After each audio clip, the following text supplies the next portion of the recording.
Standardized forms can be designed to facilitate guardian record-keeping and periodic reporting of financial and personal care matters, along with standard forms for typical cases.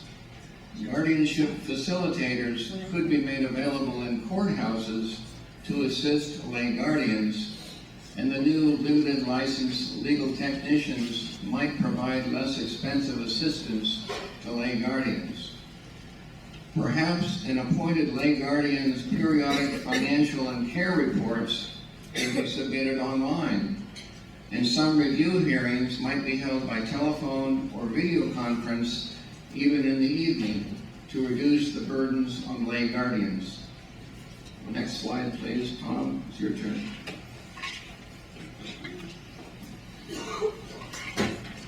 Promote access to conflict resolution. We're suggesting family mediation, and the idea of a guardianship ombudsperson organization has come up. I think Chief Justice Madsen might have mentioned, along with the difficulties of physical aging and downsloping medical decline, that conflict, often family conflict, is one of the major forces pushing folks into guardianships. Can I stop for a moment? Suggest that you've been listening to some really serious and engaging talks for an hour, and we should stop, expand our arms and our lungs, and perhaps stand up if you feel like it.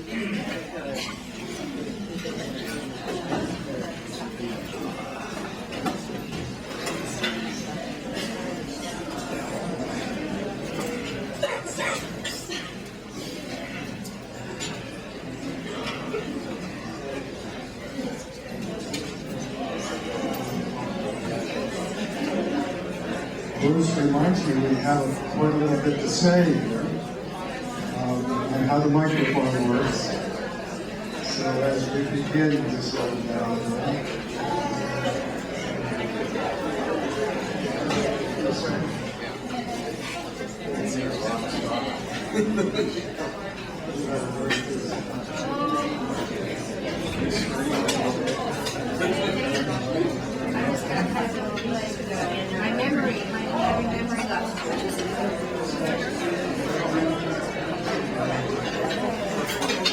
we need to start now. I think I've reached the end of my initiative where the ability to stretch a little bit. And I have several words to present, so I'm going to ask for your patience.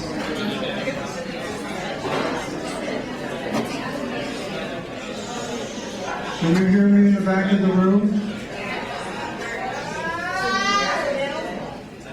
If we can start again, folks, Tom has a lot of good stuff to say.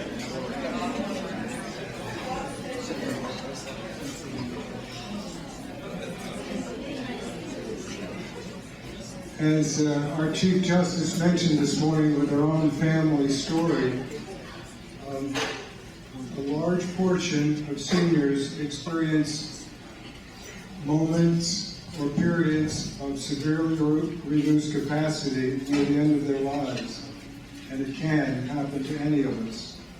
No one is immune to a guardianship as the ultimate last resort form of assistance and or protection.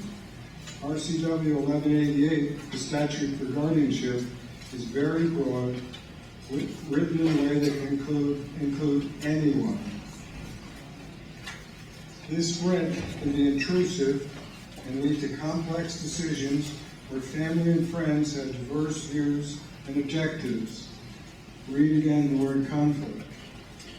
Also, awareness of need may come on suddenly, and unrealistic wishes may play a big part in seeding conflict, just as denial of the likely prognosis for medical outcomes is common. So often, serious disagreements can arise, and before long, churn out of control. Courts are not equipped to deal with this type of conflict. So often, to move the process along in order to protect the vulnerable person or persons, courts may be too quick to appoint a professional guardian.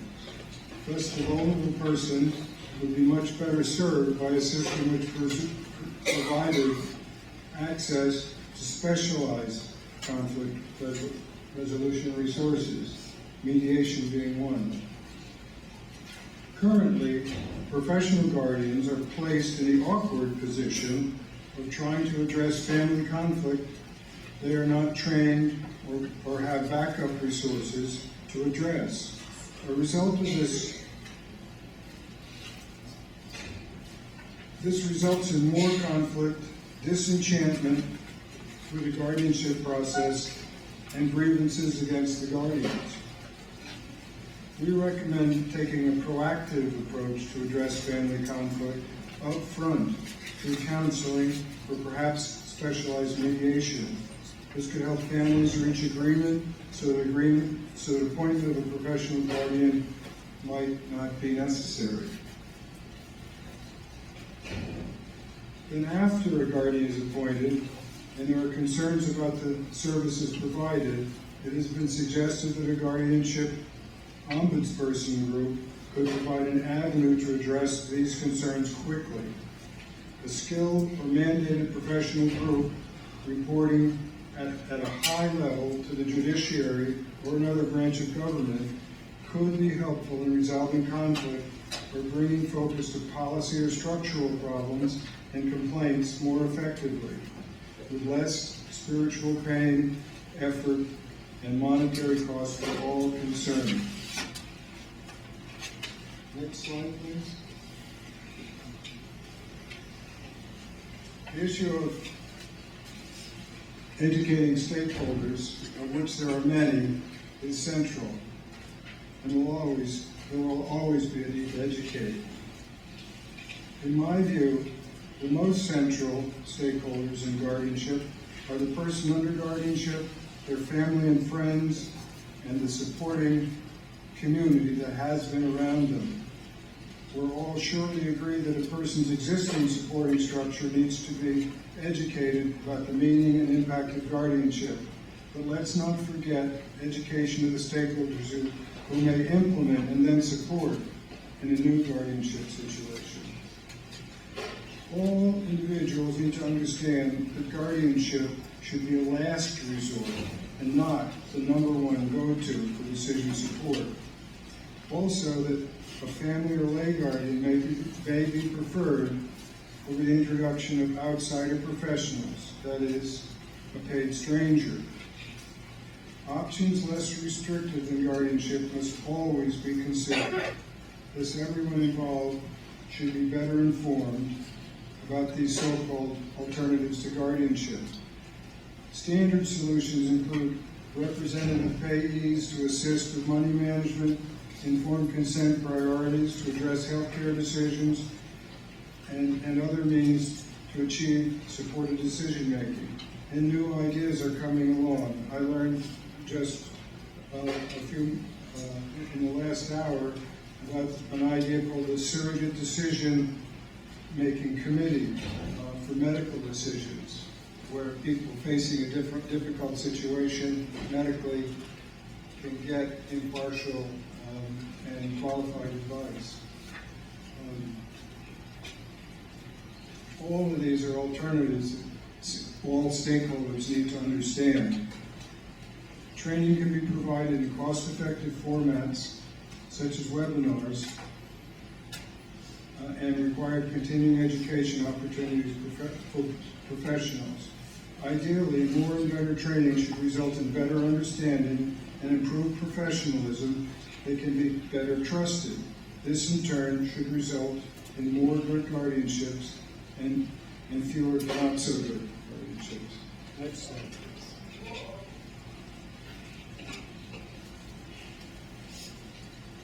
To my mind, probably the most important basic step is the need for guardianship monitoring across the state. And that should cover in-person visits, the review of documentations, and the tracking of accounting audits and the like. I've been taught if you want to change or improve something, start by measuring it. That would also be a byproduct of any monitoring system. Guardianship is a distinct and unique type of court case. Unlike other cases, guardianships may remain open for years or even decades, particularly in cases involving individuals with developmental disabilities or mental disorders. Guardianship is also different because although it begins with an adversarial hearing, once incapacity has been determined, there are often no adversaries to bring concerns to the court's attention. Also, interested adversaries can sometimes be sidelined by the complexities of the guardianship process. Thus, the court must have feedback loops, then be proactive in discovering and responding to problems or disputes. Monitoring could provide those loops, that feedback. More formally, guardianship requires a court's ongoing involvement and supervision.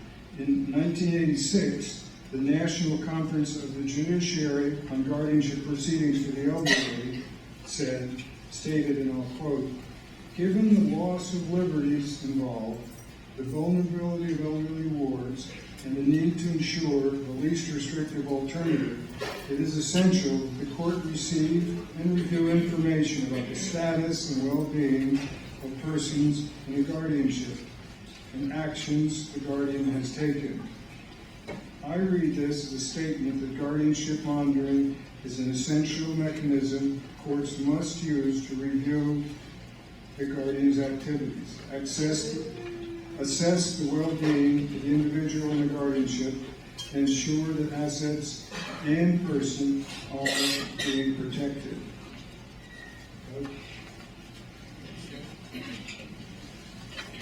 Public guardians. Many individuals who need a guardian or some support in decision-making lack family or friends to assist them, and they lack funds to pay for a professional guardian. Those who qualify for Medicaid are allowed to apply up to $175 a month of their income to pay for a professional guardian. But many poor individuals do not qualify for Medicaid, and professional guardians may be unwilling to serve for merely $175 a month. Washington DSHS, Aging and Long-Term Support Administration, provides some assistance, but it cannot provide guardianship or decision-making support for such individuals. In 2005, a national study reported that 41 states had a program of publicly funded guardians designed to meet the needs of these persons. In 2007, the Washington legislature authorized such a program called the Office of Public Guardian on a pilot basis. That office, OPG, contracts with certified professional guardians to take cases for $325 a month. That program began in 5 counties and expanded to 10 counties by 2011, serving more than 200 individuals. But due to budget cutbacks, OPG has been unable since mid-2012 to accept any new cases, and now it serves only 82 cases. In 2011, a Washington Research Institute estimated that 4,000 to 5,000 individuals in our state who need a guardian are unable to pay for one. So they have no guardians, even if a court has found them fully incapacitated. If funded and authorized, OPG could provide not just guardians, but less costly alternatives to assisting disabled and incapacitated persons, such as attorney-in-fact services, trustee services, representative payee services, or supported decision-making. And if funded by the legislature, OPG can develop standards of practice both for guardianship and for alternative arrangements, and those standards can be applied much more broadly. Thank you. Next slide, please.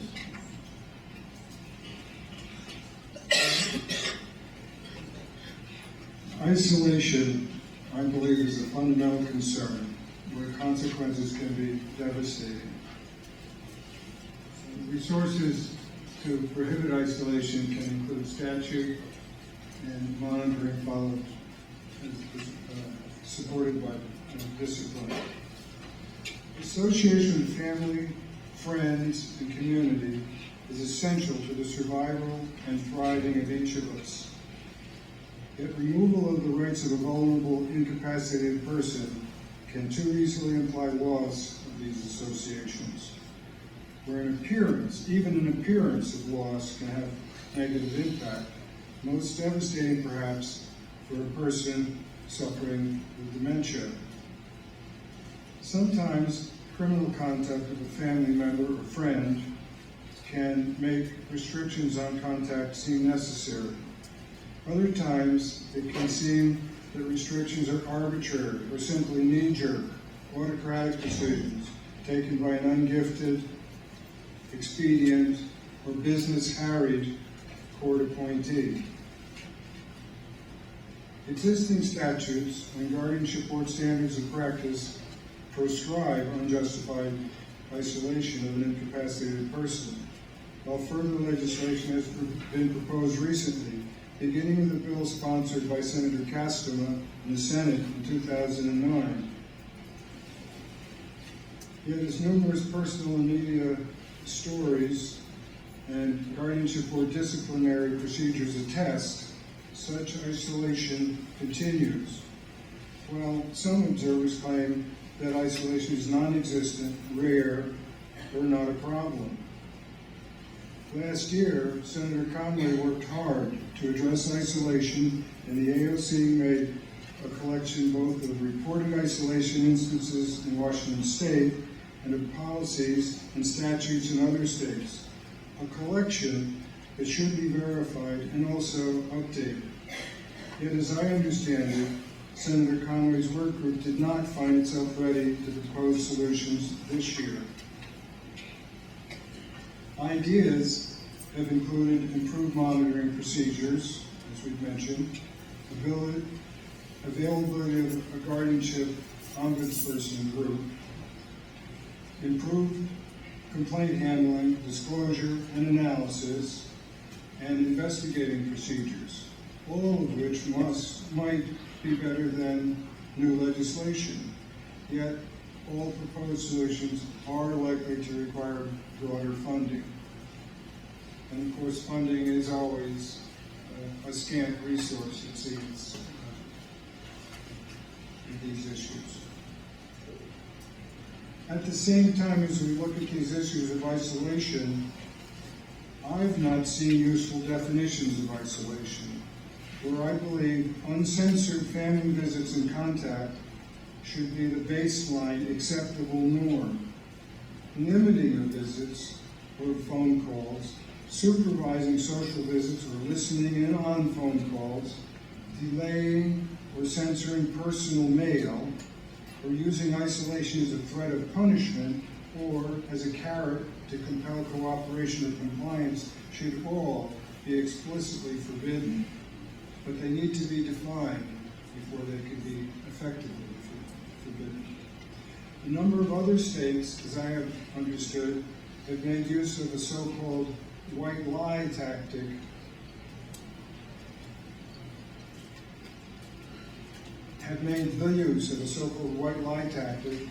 of inaccurately saying the IP did not want visits, see a particular individual, or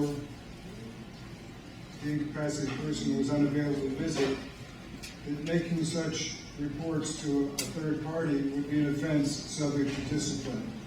I think Mary Joy might tell us a little bit about the recent California legislation in this area and whether she's expecting that to work. In those situations where exclusion of a family member or friend seems advisable, of course, it needs to be possible to promptly limit contact when seeking court review and approval, or seeking mediation alternatives. Yet where explicit imminent danger is not present and is part of the process of court review, the criticized contact must be clearly documented in writing, including explicit description of damages with timely presentation to the so-called perpetrator. Also, attempts to mediate and to better understand the thinking or motivation behind questionable conduct should be documented. Due process protections as currently exist before a person can be arrested or put in prison, or before a child can be taken away from a family with a parent, or against child spanking at home or at school, should be just as clearly defined. Could you hear me in the back of the room, or do I need to, I think I let my emotions just continue. These transgressions should be just as clearly defined for vulnerable persons under guardianship, supporting their access to closest loved ones. In summary, isolation should not be artificially or unnecessarily inflicted upon a family facing the problems of decline or disability and the guardianship, and never be used as a raw threat for a punishment or as a manipulative tool. Thank you. We're now available to answer any questions you might have on our foils, on our slides. Please.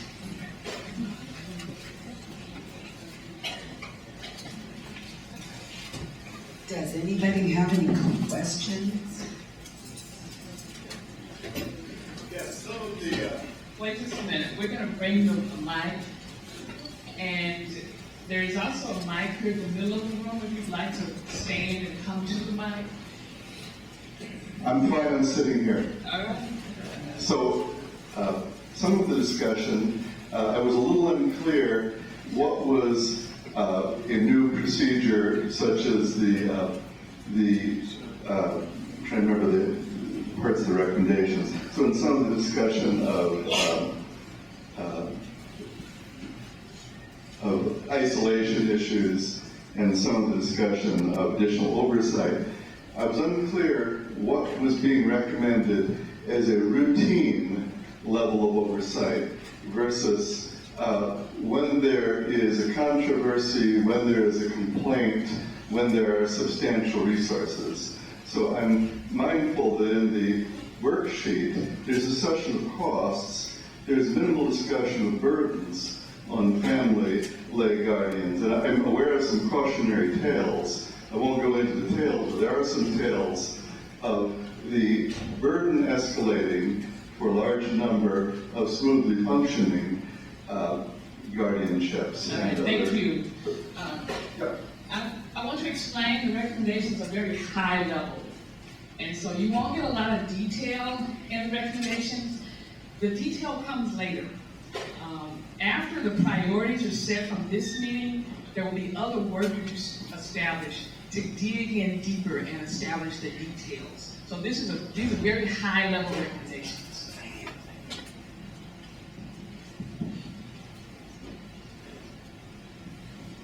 Other questions?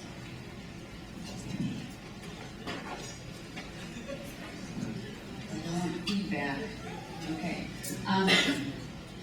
I am a professional guardian with a non-profit 501c3 charity, and we provide guardianship for people who cannot afford our services. And so I would like to ask some people, how many guardianship agencies are for-profit? I think there's an underlying assumption that guardians basically are taking money, they're paid strangers. So can Glenda or somebody in Wapeg tell me, maybe Shirley knows?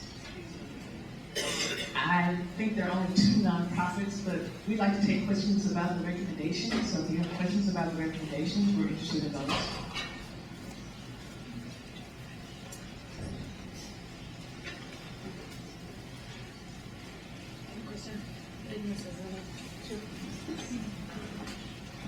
So, looking at the first recommendation for providing information and assistance, I see that as a huge need. Would one of the outcomes of the wings to be providing that at a state level, or is that going to be subject to each of the counties being providing, their own, doing that themselves? Could you restate the question? Sorry. You're hard to hear back there. With recommendation 1, providing information and assistance, I see that as a huge need. I work with Benton County in our guardianship monitoring program. I was wondering if the wings, as a result and outcomes of it, would be to provide that at a state level, if they were going to be getting resources that way, or if each of the counties and agency would be responsible or should be providing their own types of brochures for information and assistance. And so the overall recommendation, again, it's high level, and it's either or, whatever the work group comes back with. I think the preferred is that it be centralized, but we know that doesn't always work in Washington State, so it could be county by county. I look at these recommendations, and it seems like a lot of them are very good, and a lot of them are very expensive. And then I hear you say judges are quick simply to put someone under a guardianship. And I get a sense that it's a system that works quickly but without a lot of finesse because of lack of staff and resources. And so I'd like your opinion as to whether we should take a tack of not assigning a guardianship if we can't afford to do it well. In other words, is it a process that should not be entered into if we don't take the time and the resources to do it well and appropriately on an individual basis? I'm certainly challenged by that question. In my own personal thinking, I find myself often coming up, listening to discussions and so forth, and saying, I'm not part of the discussion usually. Guardianship on the cheap is a bad idea. It's just too important to each of us. And so, I guess everybody who disagrees with me raise their hand. It's very quiet out there. Funding, I would add that it's a very unfortunate, each state has its problem, and I bet you every state has this problem, that of the 3 branches of government, one branch gets to carry the baton. In Washington State, it's the judiciary, which has started the guardianship board, has some support from DSHS, and a few weeks each year gets a little bit of attention from the legislature, until the 3 branches of government all listen to every voice in this room and start to put some horsepower behind the decision-making process that we all need as we get older. I think we'll continue to have the problem that you raised. I'll throw in my 2 bits. Again, I've been observing guardianship cases, not intensely, but off and on again since the mid-90s, and frankly, maybe I just get to see or brought to my attention cases where people are unhappy, but I suspect that there are relatively few cases where family members ultimately have been very satisfied with a guardianship arrangement with a judicially, and they're all judicially supervised. I think we need to, as a society, emphasize far more than we have, the durable powers of attorney. And I think in the durable power of attorney, the loved one, the elder, the declining person, should be made aware that, their choice, they should make careful choices as to first priority, second priority, maybe third priority, and those priorities should be given effect. And it really galls me that if one family member is unhappy, they file a guardianship petition, the first thing the judge does, it seems to me, in cases I've seen, is disregard the elderly person's power of attorney, because once a guardianship petition is filed, power of attorney is just kind of swept aside, and that to me is wrong. but that's done far too much, in my opinion. I think judges should be more willing to acquiesce to the conscious decisions that a person who has signed a power of attorney have made. Maybe they've considered the responsibilities of their various children or loved ones and decided, you know, child number 4 is not someone they want to rely on, and they want to rely on child number 3 or something like that. It should not be possible then for child number 4 to come in, file a guardianship petition, and get everything thrown out the window, and get a professional guardian appointed, which costs an extraordinary amount. Because not only do you then pay for the professional guardian, you pay for the professional guardian's attorney. If you have members of the family who are unhappy, they have to hire attorneys. There's always the risk that the court could assess the fees for the guardian's attorney against a family member, which could virtually bankrupt a family member, and you get family members who then are afraid to even become involved. It's not a good system in my view. Oversight and things are terrifically important, but I think collaboration, which this is all about, is just got to be the top priority. You know, Social Security has all kinds of reports that you need to give them. DSHS has all kinds of supports that you need to give them. You go to court every year or 3 years for your guardianship.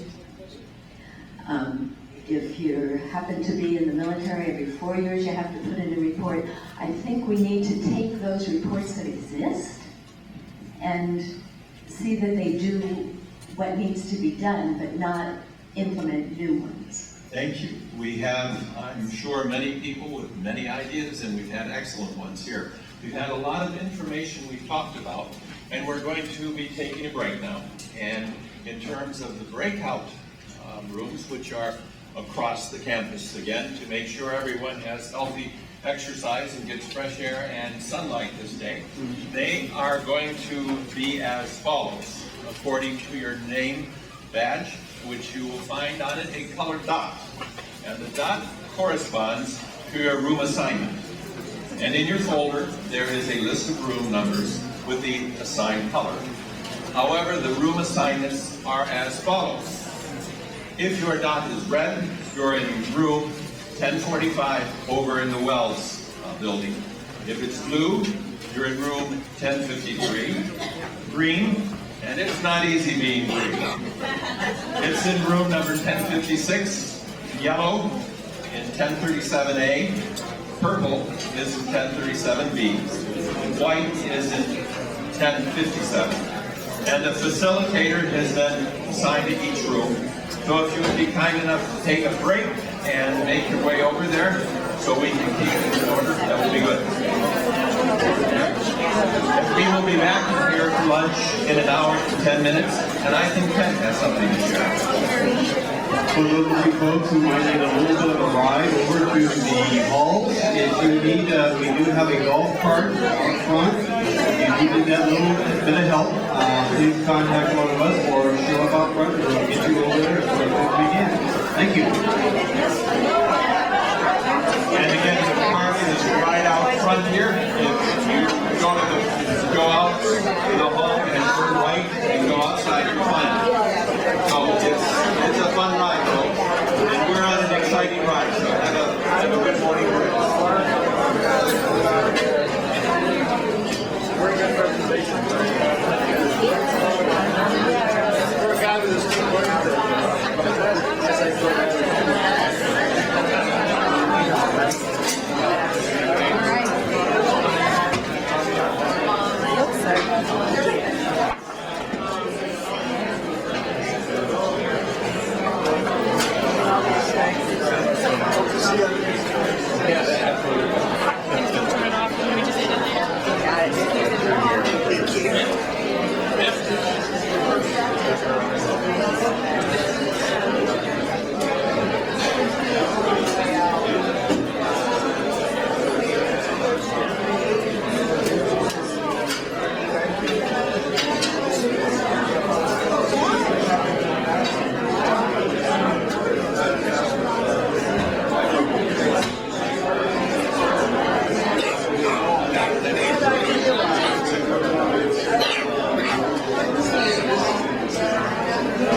Thank you.